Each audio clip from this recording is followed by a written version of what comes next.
You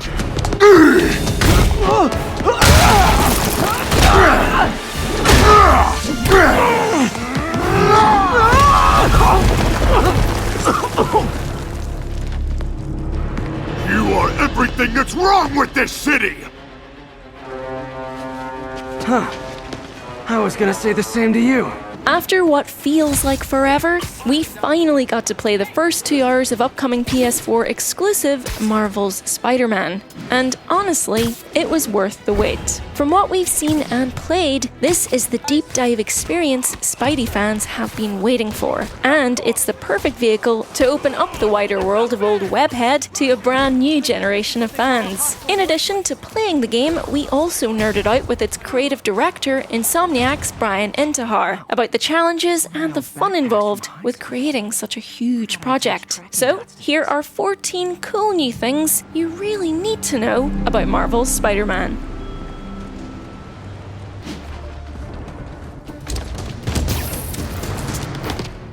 You guys alright? We were just about to call for backup. I think I'm it. Lead the way.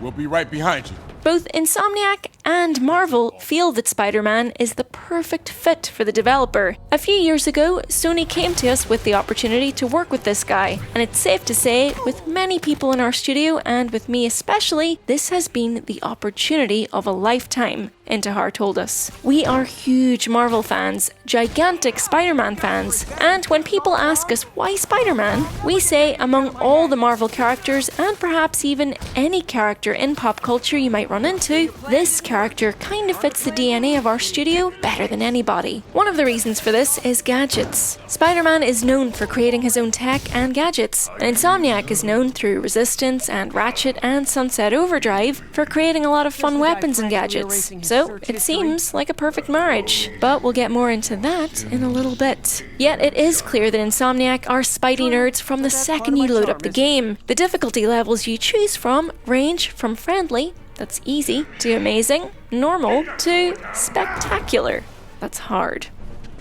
Hey, there's my favorite ant. In addition to swinging through the city as Spider-Man, you'll also play as both Peter Parker and as Mary Jane. It's a really interesting choice that, in a game that lets you zip through the city and fight bad guys with incredible superpowers, you'll also play at having a normal life and attempt sequences where you seemingly don't do anything spectacular at all. But this was a very conscious decision, says Bryan Intihar. There's a pacing to a video game, and I think, of course, we want to show a Spider-Man story and a Peter Parker story. It's hard to be Peter and to play as him, but also, it's a nice change of pace. If you just kept the pedal down the whole time, if every mission was like Fisk Tower, you'd be exhausted by mission 4. So we like that ebb and flow. I think people respond pretty well to it. Well, I definitely agree. After so many great combat moments that open the game, you slow right down and join Peter in his day job as a scientist. There are a bunch of puzzles you can attempt as part of this, solving circuit boards to find a path or get the right amount of voltage flowing through, and matching up different test results to solve other problems in the lab. And this isn't just for story's sake. Doing these puzzles will also help Peter develop equipment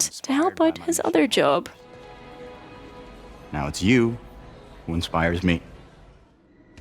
Meanwhile, playing as MJ is a different experience still. In this version of Spider-Man, she isn't an actress or a club owner, but an emerging investigative journalist for the Daily Bugle. And at certain times during the main story, she has her own unique missions and gameplay mechanics. So we got to play as her sneaking into Rosamund's auction house, which fronts as a legitimate face of Fisk's crime syndicate. A fair bit of it was stealthing around so as not to be spotted, but there was also a pretty cool sequence that played up to her skills as a journalist, where you have to thoroughly search through a room to figure out what secrets it has hidden away. It'll be interesting to see how this gets used later on in the game, and how it can work in tandem with Spider-Man and Peter's perspectives to create a richer story experience.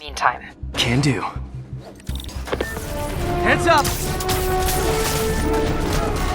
Hey, where are you going? And speaking of story, Marvel's Spider-Man is a brand new story written by Insomniac specifically for the game. But it does take inspiration from and contains references to other sources. For example, during our demo, after Spider-Man takes down Wilson Fisk, aka Kingpin, A masked group known as the Inner Demons makes a move to steal some blueprints from Fisk on behalf of the mysterious Mr. Negative. These blueprints turn out to be for something called Devil's Breath. In Mr. Negative's very first comic book appearance, the Brand New Day arc, he attempts to use the bioweapon Devil's Breath to try and wipe out rival crime families. Mr. Negative eventually obtains some of Spider-Man's blood to strengthen the formula, but Black Cat helps Spider-Man take it back. As a side note, we already know Black Cat will be featured in the game's first piece of DLC content. However, Insomniac will almost certainly change up this arc to suit the story it's trying to tell, but it's fun to guess where they might go and how characters will be adapted for this specific narrative,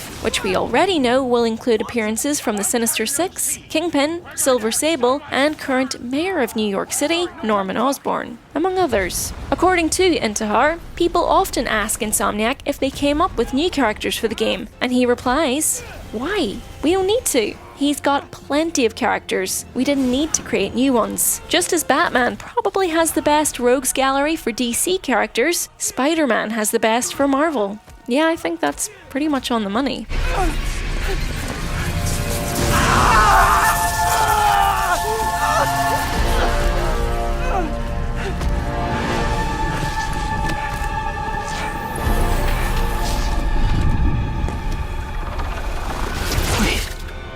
You?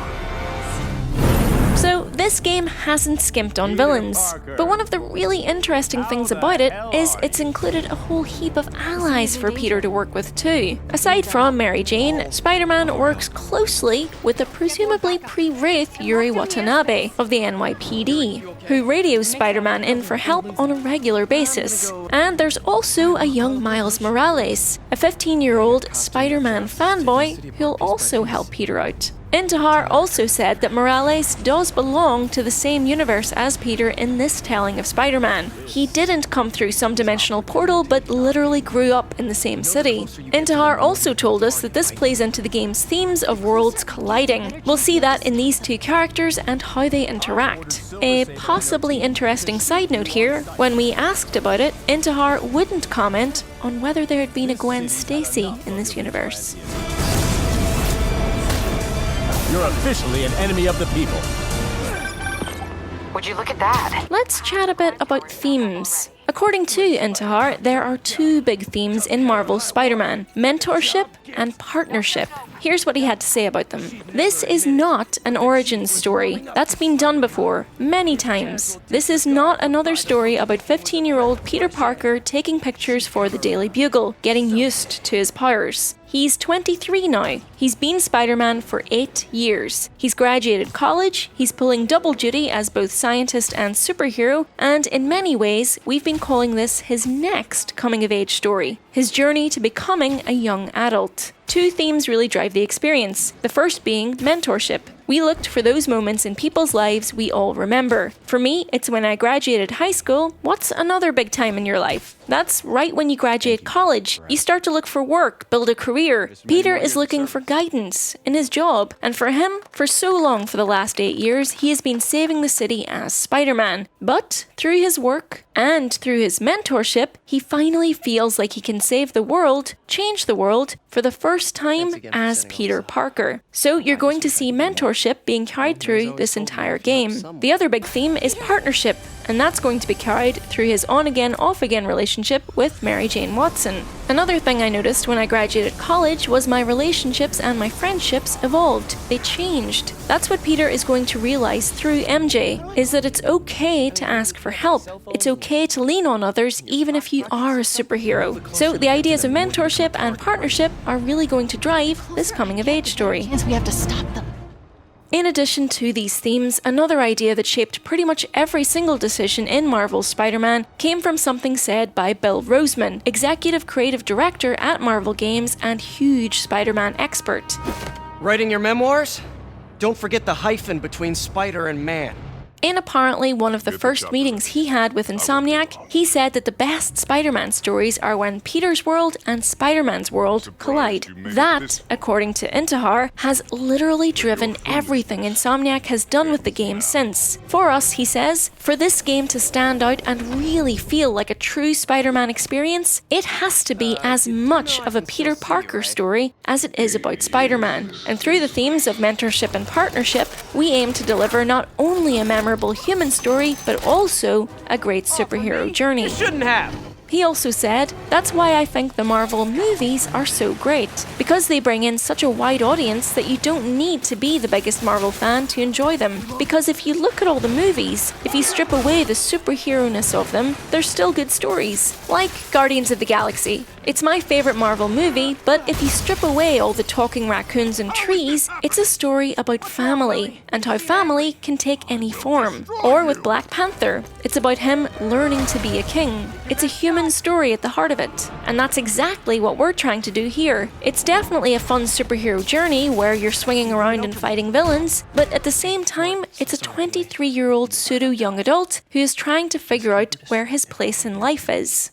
So this line of thinking definitely came across in the bit of the game I played. One of the very first things you see is Peter getting out of bed and sniffing his spider suit to see if it's clean enough to wear. Something I think most young adults can probably relate to having done, even if they don't admit it. Peter also gets overdue bills shoved under his door, hammering home the idea that his two lives are constantly in conflict. It's funny, it's relatable, and it's human.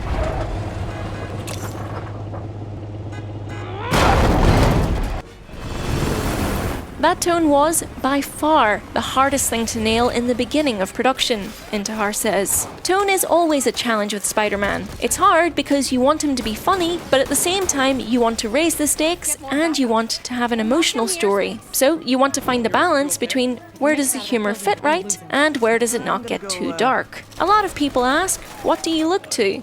Do your thing.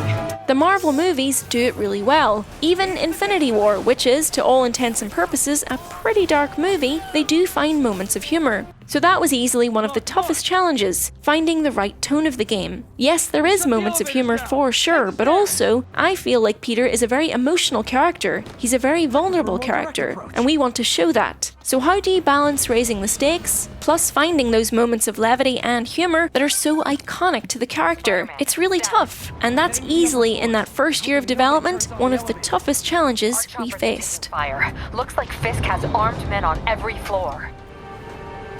Drawing upon the developer's past experiences, there's a lot of Sunset Overdrive DNA in the open world. According to Intihar, especially in the world building and traversal, we kind of wanted to take the style and fluidity and flow of the traversal of Sunset and then make it a Spider-Man game. Just from a technical and building perspective, having that experience of creating a city was helpful, though now the city is way larger than the one we created because he moves a lot faster. Not to mention, Sunset Overdrive was post-apocalyptic, so there was no traffic, there were no pedestrians, now we have to add all those in there. So it's definitely a technical challenge. But, he continued, I would say combat took longer because we hadn't made a ton of third-person action melee games before. We've done a lot of shooters, third and first person. So that took a while, but it's funny. Once someone said, let's try and make it more like an Insomniac game, everything kind of clicked. We started getting him doing more aerial combat, and we started integrating more of the gadgets. Another thing I got to play around with during the demo was Spider-Man's 3 distinct skill trees, where you can pour your skill points into and acquire new skills as the story progresses. The 3 branches are Defender, Innovator, and Web Slinger, which mainly focus on improving combat, gadgets, and traversal, respectively.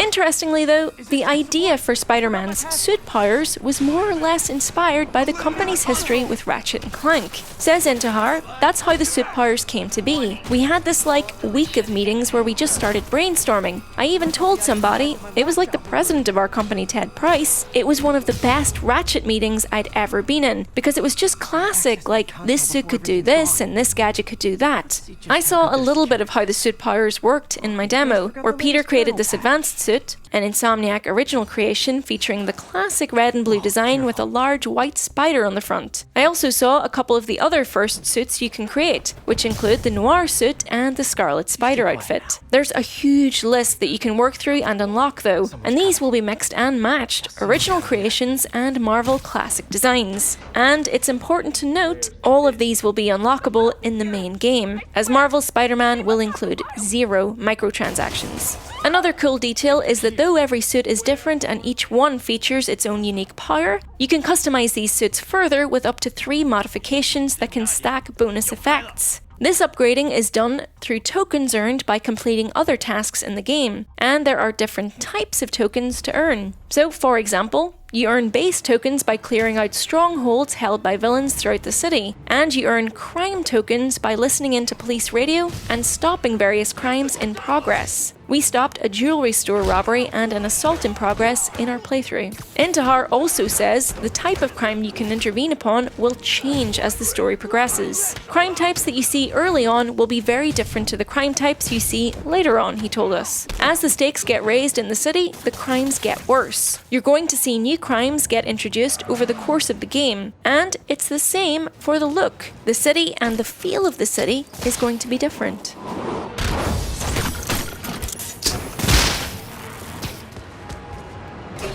Going down! It kind of feels like this game will do for Spider-Man what the Arkham games did for Batman. That is, open up the wider Spider-Man world to a much larger audience. That's not just because of its inclusion of lesser-known villains and allies, but its depiction of Spider-Man's stomping grounds, rich with details from the Marvel Universe. For example, one ongoing side quest will have Spidey snapping pictures of notable landmarks in New York City. In the Hell's Kitchen region alone, you can spy Josie's Bar, Fogwell's Gym, Alias Investigations, Fisk Tower, Clinton Mission Shelter, and Madison Square Garden. As Marvel fans will know, these are all iconic locations relating to Daredevil, Jessica Jones, and other New York-based Marvel heroes. Intihar also confirmed that you can track down the offices of Nelson and Murdoch, attorneys at law. Another cool little detail for Daredevil fans in particular, the composer for the Daredevil Netflix series is also providing the music for this game. Wonder if there's any chance Matt Murdock could show up in a more physical way at some point during the game's many side quests.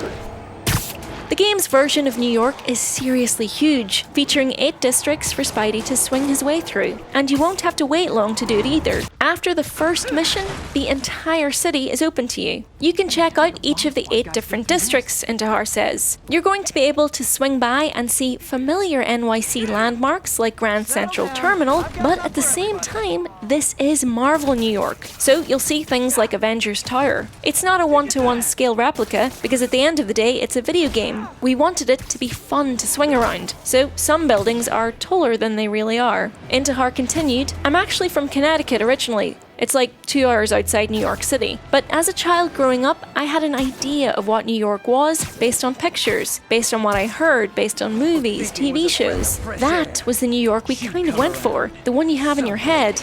And honestly, this New York is a joy to swing around. Swinging. It's a big deal in a Spider-Man game, and Insomniac says it's by far the thing they get asked most about and the thing they see talked about most online. Oh, wow. We know the number one thing we have to get right in a Spider-Man game, says Intihar. There's nothing more important. It's the debate I read on Reddit every single day. The truth is, we're always making improvements. Even since E3, we've been making improvements. For us, we really wanted to strike that balance between a pick-up-and-play nature. We want you to feel like Spider-Man right away, but hopefully, it's deep enough that players will feel there's a level of mastery. And we've also started adding elements like parkour. I hope players judge it when they actually play it. There have been a lot of Spider-Man games. We don't want to shy away from that. Spider-Man 2 was a great game, but we're also doing what feels right for us. And I think that one thing we really want to do with swinging is that you're not struggling with it right away. For me, it definitely feels like there's a level of mastery to swinging. Though traversal is at its most basic level just about using R2 to web sling through the city, there's definitely a technique to making it look and feel incredible. You can press X to jump and zip forward, especially useful in areas that are more horizontal like Central Park, and you can launch yourself into the air, do some amazing looking acrobatics, and at the very apex of your jump, zip and launch yourself off again. It honestly feels thrilling. And then there are little things that you can do like lean in different directions to swing more casually around buildings and hold R2 to run right up the side of a skyscraper. We're looking forward to seeing what else we can do with it to make us look as cool as physically possible.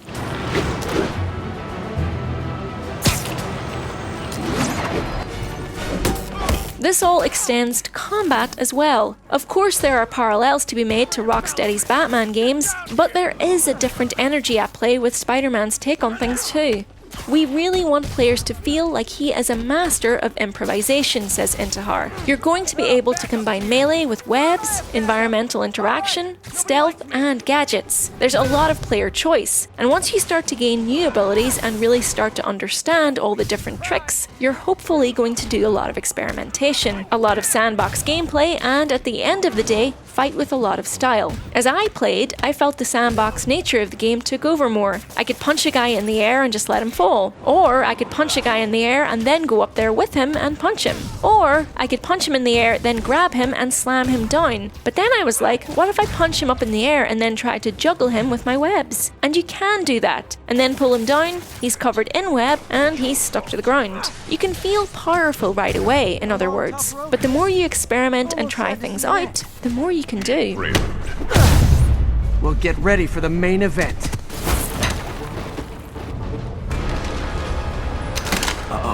Incoming! That's a lot to take in, I know, but what do you think? Will you be picking this up? Are there any other heroes and or villains that you're hoping will be included? Let us know in the comments, and subscribe and stay tuned for more Spider-Man stuff coming to Eurogamer very soon. Thanks for watching. Bye!